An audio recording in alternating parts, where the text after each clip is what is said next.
All right, welcome everyone to another Talk Testimonies Deep Dive. Today, we're going to be tackling a pretty crucial Supreme Court case, one that really gets to the heart of some fundamental issues about data, representation, and, well, honestly, the very essence of how we count who's here in the United States. We're talking about Department of Commerce versus New York, a case decided back in 2019. Now, in a nutshell, this case revolved around, you guessed it, the census. Specifically, the Secretary of Commerce tried to reinstate a question about citizenship on the decennial census questionnaire, the one that most of you probably get in the mail every 10 years. Yeah, and it might seem like, a pretty straightforward matter on the surface, just asking a question, right? Exactly. But as with so many things that end up before the Supreme Court, it's way more complicated than that. And the court's decision in this case, well, it really underscores how even when the government has broad powers to do certain things, like running the census, the reasons they give for their actions, the justifications, those really, really matter. Yeah. In this case, the court ultimately blocked the inclusion of that citizenship question for the 2020 census, not because they said it could never be asked, but because they found the reasons given for adding it back in weren't adequate. That's a key takeaway for our listeners here. It's not just about the what, it's about the why. Exactly. So to really grasp the significance of this decision, we need to delve into the backstory, the history of how the census has been conducted in the U.S., and some of the challenges and, frankly, controversies that have surrounded it. I mean, think about it. From the very beginning, counting every person in this vast and diverse nation has been a monumental task. And the methods used to do that, well, they've evolved significantly over time. Early on, when it was mostly done by enumerators, people going door to door, the census did often include questions about citizenship and other demographic details. It was just part of the process. Right, but after the 1950 census, some red flags started to pop up. Studies revealed a pretty significant undercount, meaning a lot of people weren't being included in the final tally. And what was particularly concerning was that this undercount disproportionately affected minority communities. That raised some serious concerns about whether the count was truly accurate and fair.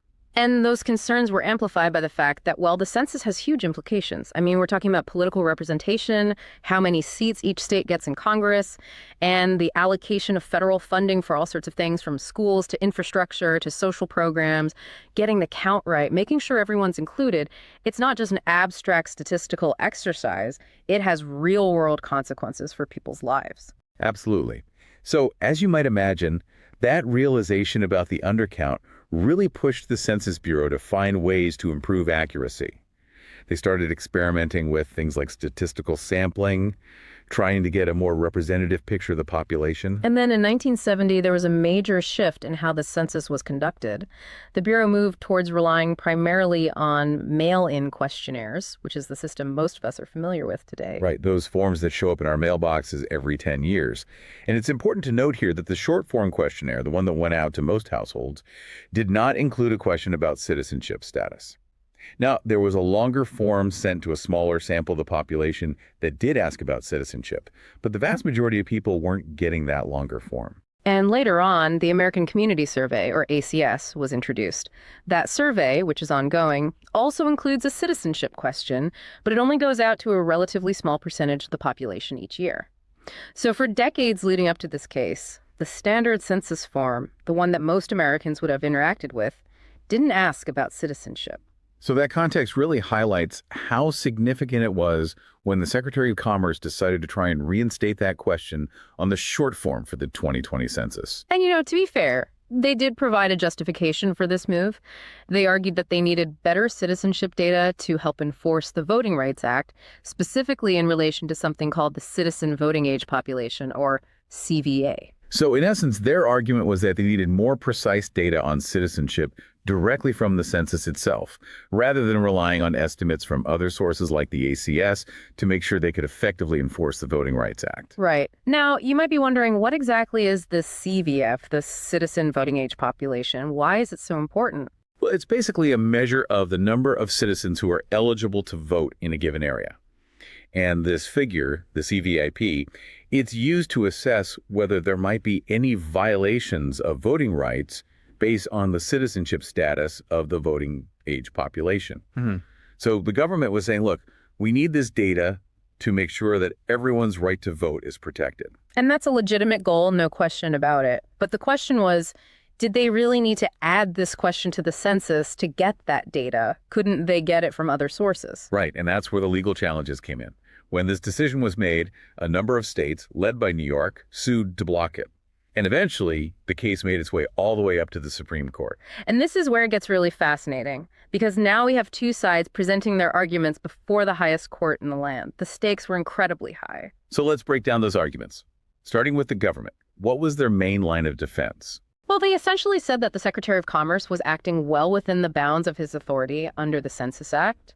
They pointed out that the Secretary has broad discretion when it comes to designing and running the census, and adding this question, well, it fell under that discretionary power. So they were saying, look, it's our job to run the census, and we're within our rights to ask this question. Exactly. And their core argument was that adding the citizenship question would lead to more accurate and reliable data on citizenship, which they argued was crucial for effectively enforcing the Voting Rights Act, and specifically for getting that precise CVAP figure we talked about. They said, look, if we can get this information directly from the census, it will give us a better, clearer picture of who is eligible to vote and where, and that will help us ensure that everyone's voting rights are protected. So their argument really hinged on this idea that they needed better data, and the census was the best way to get it. Right. Now, they also had to address the concerns that many people had raised about the potential for an undercount if this question was added. You see, there was a lot of worry that non-citizens and people from immigrant communities might be hesitant to answer a question about their citizenship status, especially on a government form. There was a real fear that it could lead to people not responding to the census at all, which would obviously undermine the whole point of getting an accurate count. So how did the government respond to those concerns? They acknowledged the concerns, but essentially downplayed them. They said, look, these are largely speculative fears, and we have robust follow-up procedures in place to try and reach people who don't respond initially. They said they were confident that they could mitigate any potential drop in response rates. So they were essentially saying, we hear you, we understand the concerns, but we think they're overblown, and we have a plan to address them. Exactly. And they also had another point in their favor, a historical one. They pointed to the fact that a citizenship question had been included in the census in various forms throughout American history. They said, this isn't some radical new thing. This is something we've done before. So their argument had several strands. It's within our authority, it's for a good cause, the concerns are overblown, and we have a historical precedent. Now, what about the other side? What arguments did New York and the other respondents bring to the table? Well, the respondents, the folks challenging the addition of the question, they had some pretty compelling counterarguments. They focused heavily on the potential for harm, arguing that adding this question would really undermine the core purpose of the census, which is to get an accurate count of everyone living in the United States. They said, look, this question is going to discourage participation, particularly among certain communities, and that's going to lead to a less accurate count. And as we talked about earlier, an undercount can have very real consequences, not just for the individuals who aren't counted, but for entire communities. Absolutely. I mean, think about it. An undercount could affect how many representatives a state gets in Congress, how much federal funding communities receive for schools, roads, hospitals, all sorts of essential services.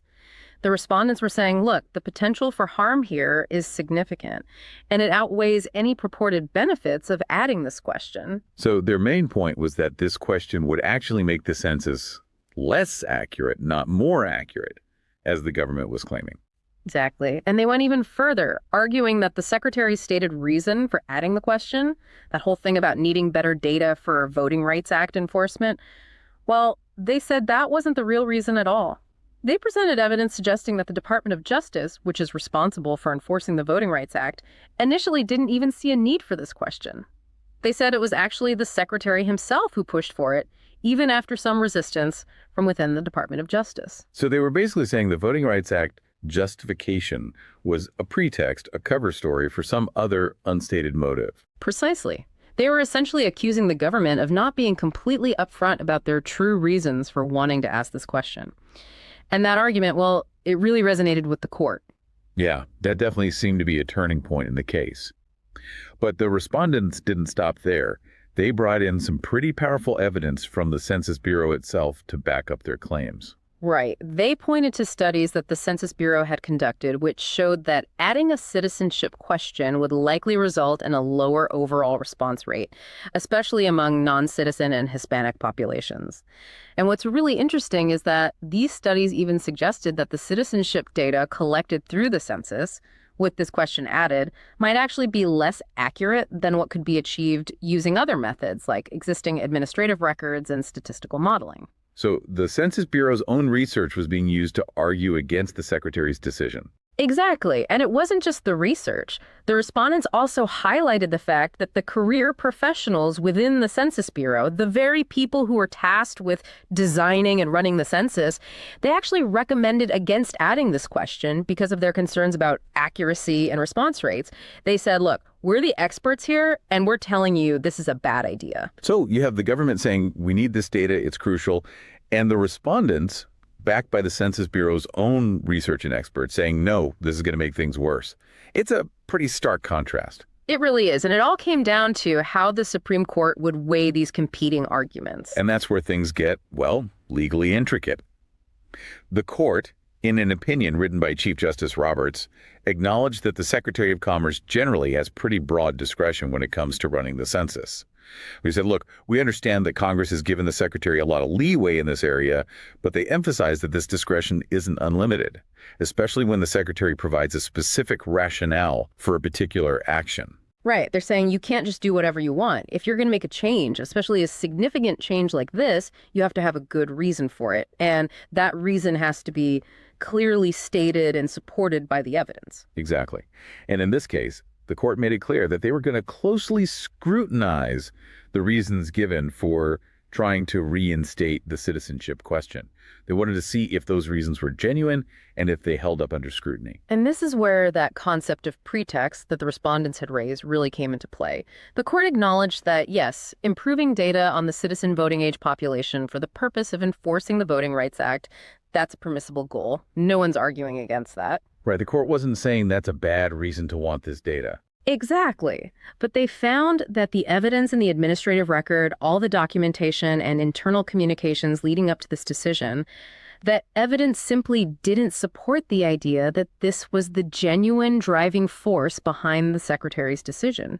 They pointed to the rather unusual process by which the Department of Justice's request for the question came about. It appeared to be initiated at the urging of the Secretary himself, and there was evidence of internal pushback within the Department of Justice. So it looked more like the Secretary was shopping around for someone to request this question, rather than it being a genuine need identified by the Department of Justice. Right, and that raised serious doubts in the court's mind about the stated rationale. They said, look, if this was truly about the Voting Rights Act, why didn't the Department of Justice, the agency responsible for enforcing that act, come up with this idea themselves? Why did it seem to come from the Secretary and then get pushed onto the Department of Justice? It's all about the process, the paper trail, and whether the stated reason aligns with the actions taken. Exactly. The court looked at the evidence and said, something doesn't add up here. The stated reason just doesn't seem to be the real reason. And that was a major problem. Yeah, because ultimately the majority of the court concluded that the stated justification for adding this question, the whole Voting Rights Act rationale, it looked like a pretext, a cover story for a different, undisclosed reason. And that's a big no-no in administrative law. It really is. Now, it's really important for our listeners to understand a crucial nuance here. The court did not say that a citizenship question could never be added to the census. Their ruling was very specifically focused on the inadequacy of the rationale provided in this particular case. They found that the government didn't meet the requirements of the Administrative Procedure Act, or APA. So they weren't ruling on the question itself, they were ruling on the process, on whether the government had followed the proper procedures and provided a legitimate, justifiable reason for their action. Exactly. And because they found that the stated reason was likely pretextual, they sent the case back down to the lower courts, which effectively blocked the inclusion of the citizenship question on the 2020 census based on the inadequate justification the government had provided. So it wasn't a complete victory for either side. The court didn't say you can never ask this question, but they also didn't let the government add it based on the flimsy reasons they had given. Right. And this is a really important takeaway, not just for this specific case, but for how we think about government actions more broadly. It highlights the importance of transparency, accountability, and the need for government agencies to provide clear, honest, and well-supported justifications for their decisions. Absolutely. Yeah. And it also shows how the courts can play a crucial role in ensuring that the government follows the proper procedures and doesn't overstep its bounds. Now, let's shift gears a bit for our 10th chair segment. This is where we'd like to put ourselves and you, our listeners, in the shoes of a hypothetical 10th justice on the Supreme Court. So imagine you're on the court when this case comes before you. You've heard all the arguments, you've reviewed the evidence. What's your perspective? How would you have ruled? I'm curious to hear your take on this one. It's a tough call. It really is. For me, stepping into that 10th chair, I'd be really wrestling with the fundamental tension between the government's legitimate interest in collecting data, including data on citizenship, and the absolute necessity of ensuring an accurate and inclusive census count. And in this case, the evidence presented about the potential for a significant undercount if this question was added, that would weigh heavily on my mind. I mean, the core purpose of the census is to count every single person living in the United States, regardless of their legal status, and any action that risks undermining that core purpose. That's a major concern. You're highlighting the potential consequences here. An undercount could have ripple effects throughout our society, affecting everything from political representation to the allocation of resources. Absolutely. And beyond the undercount issue, I'd also be deeply troubled by the way the rationale for this decision seemed to emerge. The evidence suggesting that stated reason might not have been the real reason, the whole pretext argument, that would raise serious red flags for me. It would make me question the integrity of the process and the government's commitment to transparency and accountability. Yeah, that lack of transparency would be a major concern for sure. It erodes trust in the government and its actions. Exactly. So while I wouldn't necessarily dispute the Secretary's general authority over census matters, I think in this case, the lack of a truly genuine and well-supported rationale for adding this question, coupled with the very real risk of a significant undercount, that would lead me to side with the respondents. Right. I'd have to say, look, you haven't met the burden of proof here. You haven't demonstrated a compelling need that outweighs the potential for harm. A very thoughtful analysis from our hypothetical 10th justice, really emphasizing the balance between data collection and the need for accuracy and transparency in government actions. And that, I think, is the key takeaway from this whole case.